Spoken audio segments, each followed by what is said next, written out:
Sziasztok! Én Cici vagyok, és ez itt a Hungarian with Cici podcast magyarul tanulóknak. Aki követ social médián, látta, hogy októberben sokat utaztam a férjemmel. Voltunk Budapesten, Prágában, Portugáliában, Írországban és Londonban.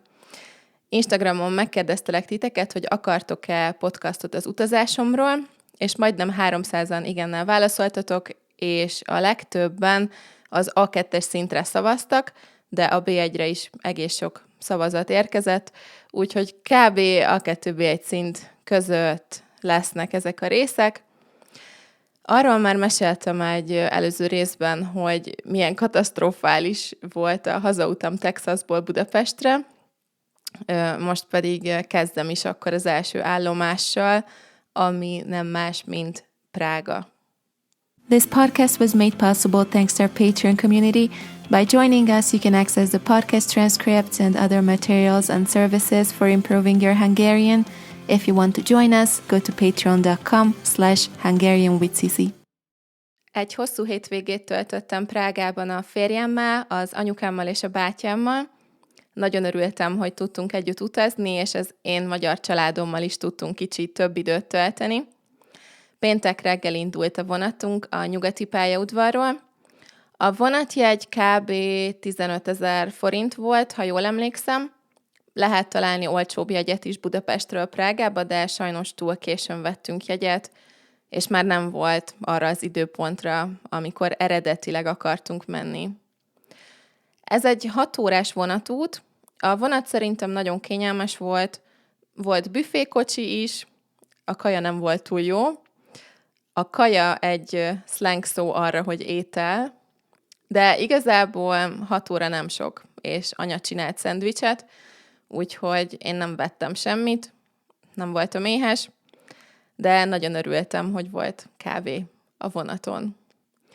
Szegény férjem kicsit ideges volt, nem tudta, hogy 3-szor kell megmutatni a jegyet a vonaton, mert jött a kalauz Magyarországon, Szlovákiában és Csehországban is, és nem tudott aludni, mert mindig felébresztette valaki. Én azért nem tudtam aludni, mert nagyon hangosak voltak a mellettünk ülő emberek, végig 6 órán keresztül beszéltek, volt náluk slivovice, az a cseh házipálinka, néha ittak egy kis felest, és utána még hangosabban beszéltek tovább. Az elég idegesítő volt, de utána csak nevettünk rajta. Délután 4-re értünk Prágába. A hostelünk elég közel volt, 3 megállót mentünk metróval, és 1 megállót villamossal. Egyébként nagyon meglepődtem, hogy mennyire drága minden hostel Európában.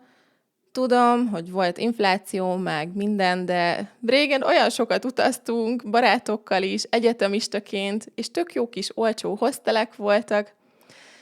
Nem volt rossz a hostelünk Prágában, jó helyen is volt, de nem volt szép. Nagyon meglepődtem, hogy egy nem túl szép hostel kb. 120 euró egy éjszakára. Nem emlékszem pontosan, mennyibe került, de amikor néztem a szállásokat a booking.com-on, akkor emlékszem, hogy minden 100-150 euró fölött volt egy éjszakáért, és sokkot kaptam. Változtak az idők.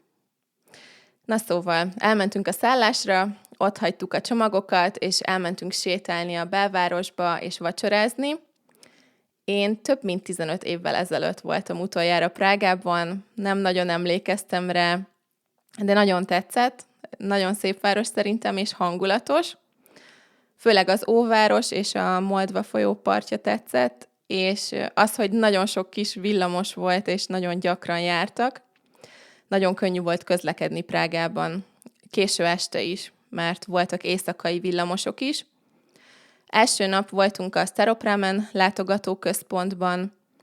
Ez egy interaktív múzeum volt igazából a Staropramen sör történetéről, és a végén volt sörkóstoló. Aztán megnéztük a tipikus turistahelyeket, átsétáltunk a Károly hídon, Sétáltunk a folyóparton, ahol volt egy kis piac is, mindenféle étellel és itallal, az nagyon jó volt.